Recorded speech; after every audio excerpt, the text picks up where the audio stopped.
See, this is by far the biggest sporting event that I've ever been a part of, let alone the biggest race. So there's so much going on here at this expo. Like, I can't even keep my head together. But I think the biggest thing for me, and I think that's with any experience that I've ever experienced in my life, is just having my family with me. And I think even beyond just our family being there, we got to, partake or share in Walid's birthday. So I agree. Well, 100%.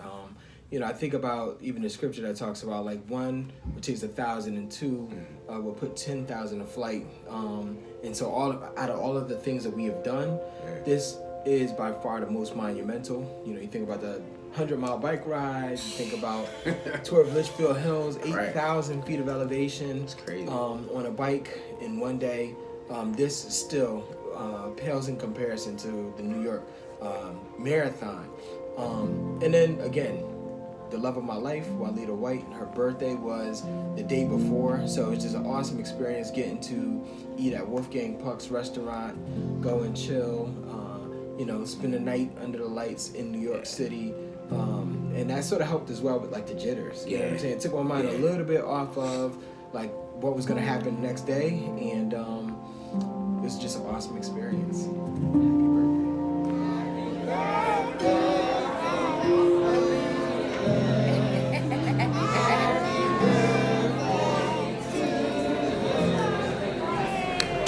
Mommy, you got macarons? Ooh.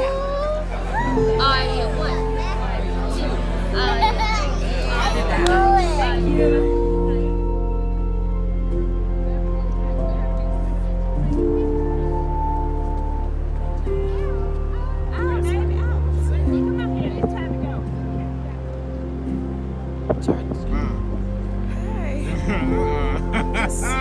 Yeah, right. I'm from warm climates and I'm freezing. Okay, big northerners.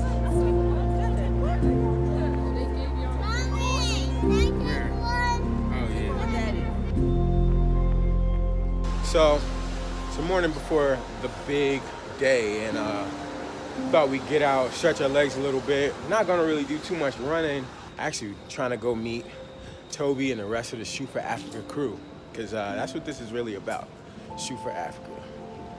Check it out.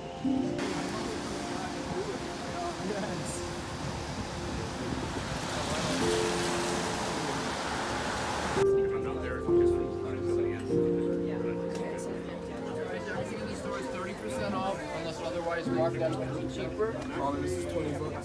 But one of the highlights of the weekend was not just the New York Marathon, was not just the expo, not only Walid's birthday, but it was meeting the other people within Shoot for Africa. Yeah. So I mean, by now you guys know a ton of stuff about Shoot for Africa because we've both been raising funds, we've been generating awareness and all kinds of stuff, and so it was no better feeling than to meet Toby and the rest of the crew at Shoot for Africa.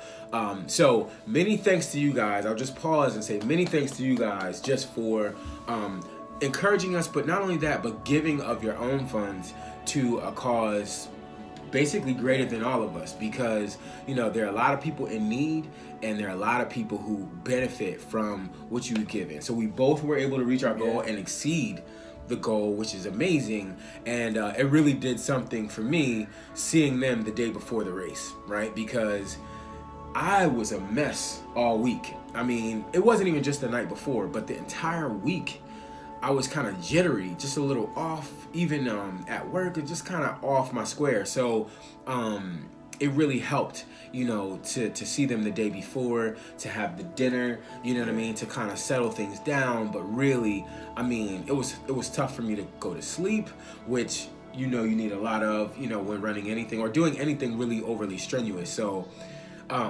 it was good to see them. It was good to see them the day before. How'd you feel the day before?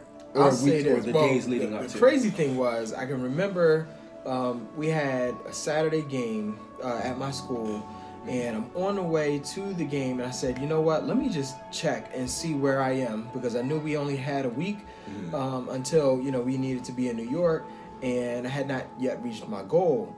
And as a matter of fact, I think it was like a week and a half or so. And I checked, and I really did a double take, because some anonymous donor had donated $1,000, and I was just like, whoa, this is crazy. We had done a few fundraisers, had been asking friends and family, and everyone was coming through, but an anonymous donor to donate $1,000 was crazy. So I immediately, I texted my wife, I called my brother, yo, this is bananas. And he was like, yo, you gotta put it up there, you gotta post it. And so it was just crazy, right? But that did make me feel a lot better to know that I was that much closer to the goal of $3,000. And then, I put that out to a few friends, and they just supported and really, brought us the home stretch. To me, this really has been a life-changing experience. It's made me decide to go ahead and attack some of my goals to raise money for charitable causes, and it's just amazing how people will show their love through their donations and through the money that they selflessly give, and so it's really changed my life.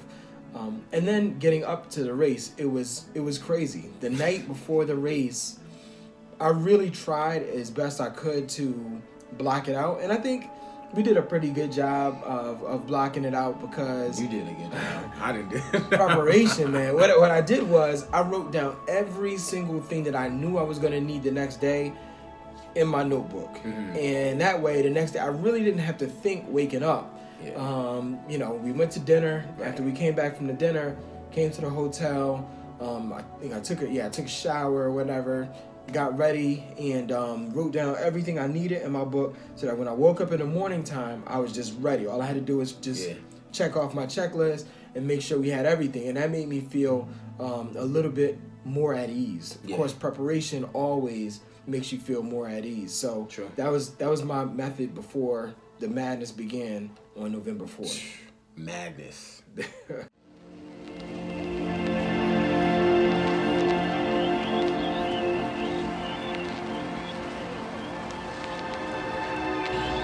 Well, folks, here we are. No more days left. It's time, man. It's time. So, thank you guys so much for everything, man. And trust and believe, I will be thinking of you guys while running.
So as you can see, we both are wearing finisher medals.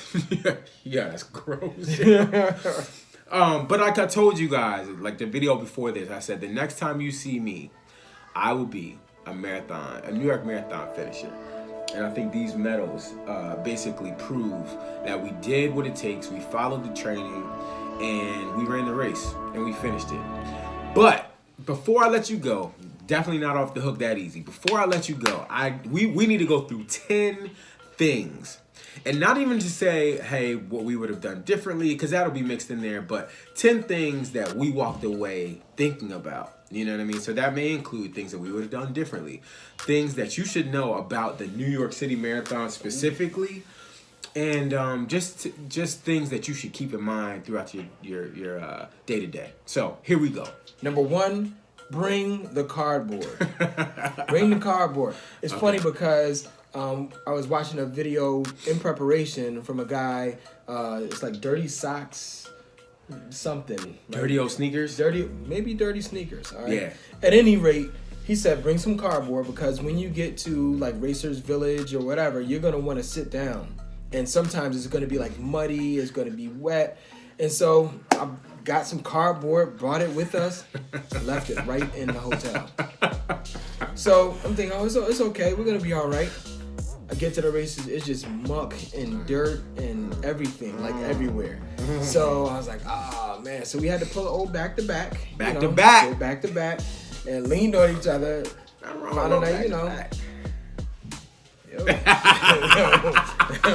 At any rate, bring the cardboard. Bring the cardboard. Number 2, pay attention to the weather. Now, as I've alluded to in previous videos, I have a problem running in the heat. I feel like the sun is my enemy. It used to be hills. Hills do pose a little issue here and there, but the heat for me is a big deal. Yeah. So I was paying attention to the weather stalking, as I'm sure many of you have done in preparing for, whatever it is that you do, a trip, a race, a wedding, whatever it might be. Now, the weather, I think, said, hey, it's going to rain. Right. So I'm like, hey, that might not be a bad thing. I'll stay cool. Sorry, I won't be sweating as much, so I felt good about that. The day of the race, I believe it was about 52 degrees. The time, this is how anal I get with trying to trying to factor all this stuff in my brain. But it was about 52 degrees. Our corral was set to start at 11 a.m. However, it was the day of the time change. So technically 12 o'clock, the hottest point of the day. So I said, hey, I'm gonna have my gloves, I'm gonna have my arm warmers. I was in Lululemon looking for a jacket. And really what I needed to do was just, kind of go off of what I've done before. 52 degrees outside, grab a t-shirt. I had the calf sleeves. I was well covered in case, there was a wind here or there. But really, I think I was overthinking the weather, really not being or paying attention to previous runs that I had done. That's the whole point of training, kind of pulling from what you've previously done when it comes to showtime. So pay attention to the weather. Number 3, you gotta be prepared for the weirdness. Oh my goodness. Yo. It was like people lost their mind when it came to this marathon. We're standing there in line, getting some hot chocolate, because it was cold in the village. Right. This dude straight pulls down his pants. I was like, my dude, we're all in line. We don't want to see that. And for an extended period of time, too. It wasn't like, oh, excuse me. No, he meant to pull down his pants. There was a lot of that weirdness going on. Be prepared for weirdness. Okay.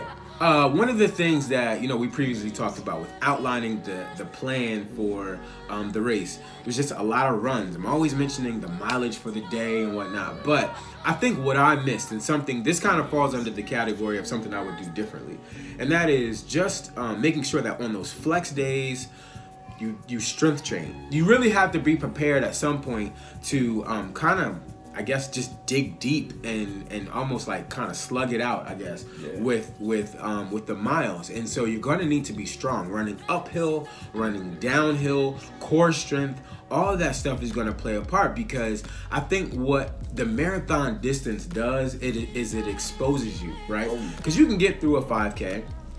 Although you should do all your proper training for a 5K, 10K, sometimes 8K, 10K, half marathon. You can really kind of like push through those distances.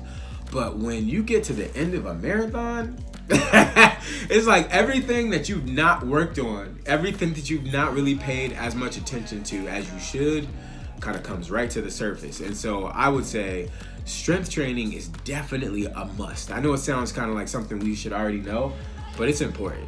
It's very important. The next one is eat when you're not hungry. When you start off the race, understand that you're going to be hungry come mile 15, 16, 17, or whatever. But eating right then is not going to satisfy what your body needs at the time. Right. So what you got to do is, when it comes to mile 2, 3, start popping little stuff just to, get your body prepared for what it's going to feel later on during the race. I can say when we hit like maybe mile 16, it's like your quads start to seize up a little bit.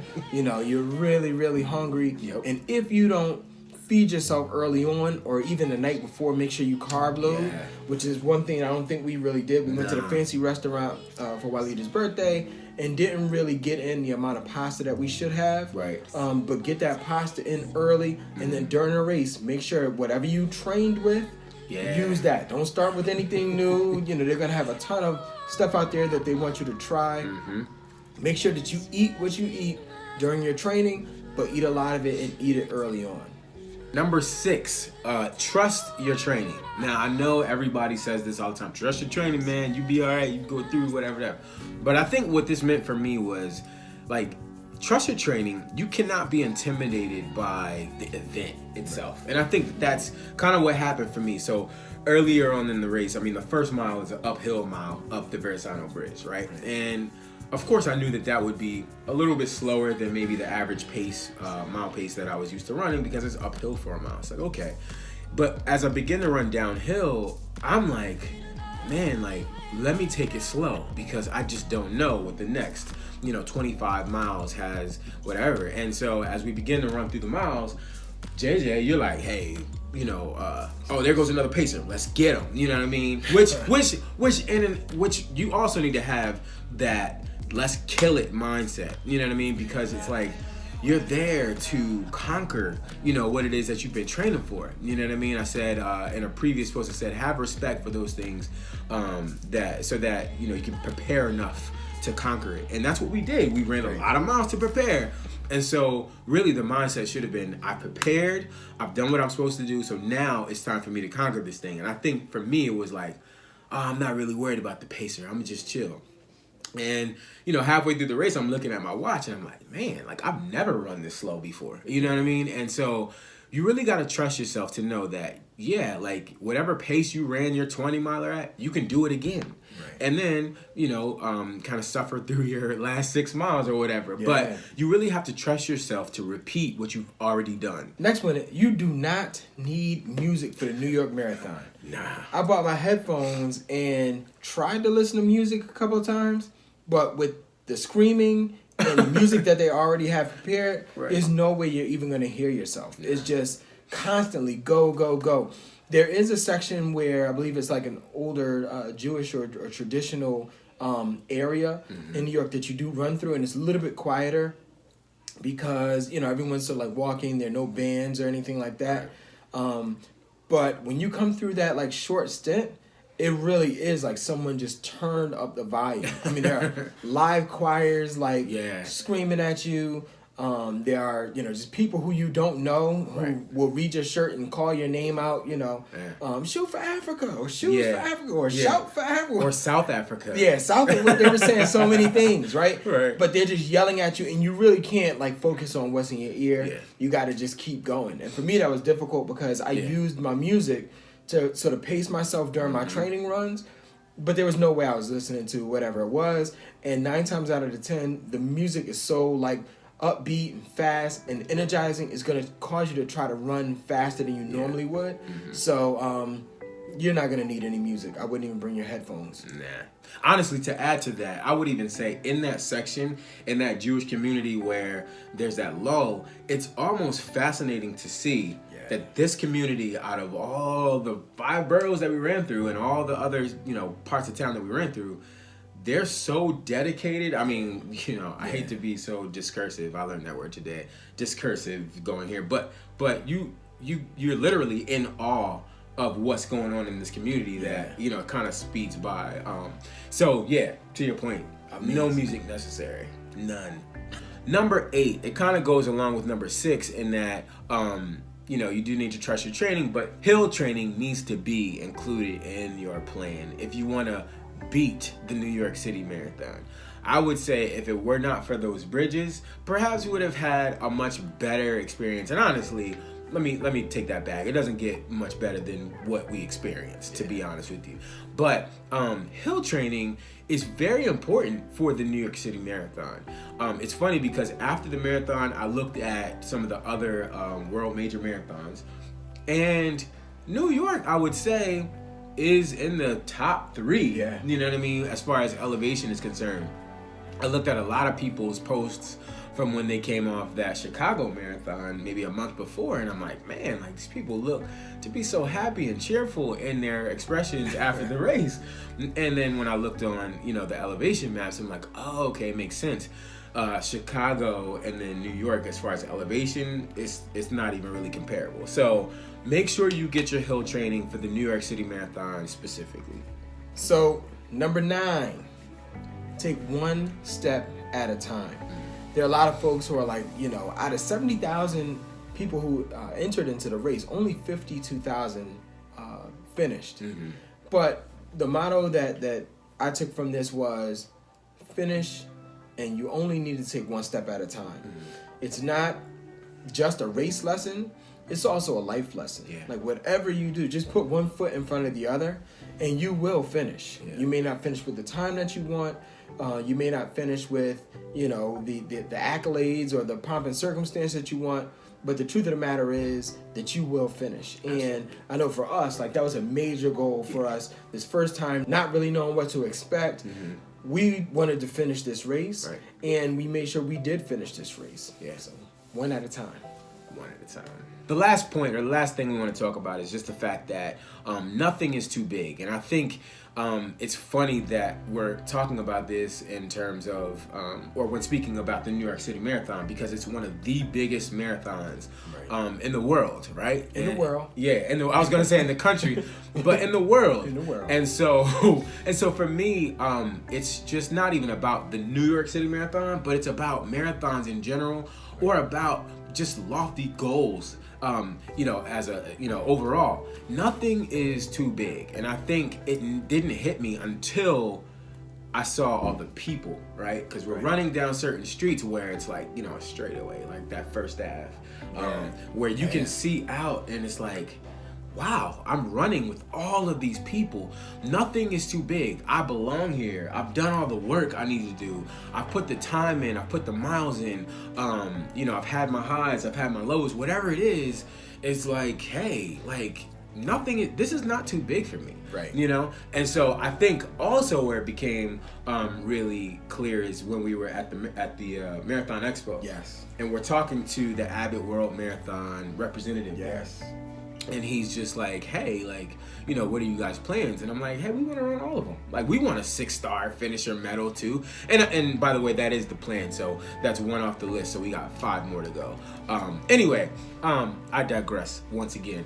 But when talking to him, it just made me know that it's not impossible. Mm-hmm. And as a matter of fact, there was another woman who was running her marathon, and this would be the 6th in the series, in the Abbott World Marathon series, and she was signing up to get her finisher medal at the end. And what that said to me is if she can do it, and we're running this same New York City Marathon race, I can do it as well. Right? That's right. And if I can do it, if we can do it, surely you can do it. As we were running the race, I saw a lady who had a shirt on and it said her name and baby. And I'm running, I said, excuse me, are you expecting? And she was like, yeah, I'm pregnant. And I'm like, whoa. This lady was in Central Park, so she had made it to like the 24th, 25th mountain, was still moving strong. Yeah. Was pregnant. Yeah. And then there were also some guys in there who had been doing it for like 35 consecutive years, 15 consecutive years, and looked to be well, you know, in their 70s, maybe even 80s, and were doing and finishing the New York Marathon. So it was just amazing to me, like anybody can do this, you know. Whenever I say, oh yeah, I've done a marathon, most folks are like, oh no, that's too big for me. But the truth of the matter is, anybody can do it. Anybody can do it. So as a bonus, I know we said 10, but sometimes, you know, being who we are, the sons of Jesse White Jr., one who can talk, who can orate, love you, Dad. We do have a bonus, right? And the bonus is that you never know who is watching you. When we did this, my oldest came to me and was like, Daddy, I know I can do a marathon too, right? And so, you know, Charlie, my niece, was there. Our other two daughters are there. Our wives were there. And we're like, you know what? We can do a marathon, right? You never know who's watching you. There have been other folks who have come to me and said, hey, you know what? You and your brother, your story has inspired me. And so I want to do a marathon as well. So I would say this: change your family tree, right? Do something so monumental to others who know you. Will say, you know what? If he can do it, I definitely can do it. Inspire somebody else. And that's part of what this journey has been about and will continue to be about, right? Just pushing limits and inspiring those who are around us to do greater things. Because when others do well, then that inspires us to do even more, right? So I'm excited about next year. We're looking at Chicago, got our sights set on Chicago. Have already, you know, registered to try to be a part of that. Hopefully we get to raise some more money for a worthy cause, and we're just excited. So do something major enough that it's going to inspire somebody else and change your family tree. Yeah, that's dope, man. So with that, guys, we'll leave you. Thank you so much for watching all these episodes. We'll take a little break for a while, but we'll be back with the next big task, big feat, and hopefully... Hold up. Don't y'all want him to keep doing these? I love these videos. Like, I really do. Don't y'all want him, if you do want him to keep doing these, subscribe, hit that button below, add comments. You do comments? You let people do comments? Yes. All right, do comments. I'll show you how much I know. Do them comments below. How much you been commenting. And tell him, like, dude, I like these videos. I'm sorry. Yeah, I You mean, gotta get and I love doing them, but... This is season 1, okay? So this will be done with season 1. All right, we'll take a break, and we'll see what we do next, man. We got some. I'm sure we got some centuries coming up. So yeah, man. Whatever you do, guys, keep doing what you do. Keep pushing forward. Keep changing your family tree. Be epic. Be monumental. Live on purpose. Before we leave here, I do want to say thank you so much to you just for being who you are and inspiring all of us, even through your situation. Even through your situation, man. Everything you going through. I knew you had that problem with your undercarriage. Everything you going through in your life, it's gonna be okay. It's gonna be alright. We still love you. Remember that stuff that you had to put down there? And it was It's like, okay. if I could It's just alright. put one Look, foot in front of the man, other, I'll be all right. Look, man, look. You just keep on pushing. Even if you do poop in the car seat, it's okay.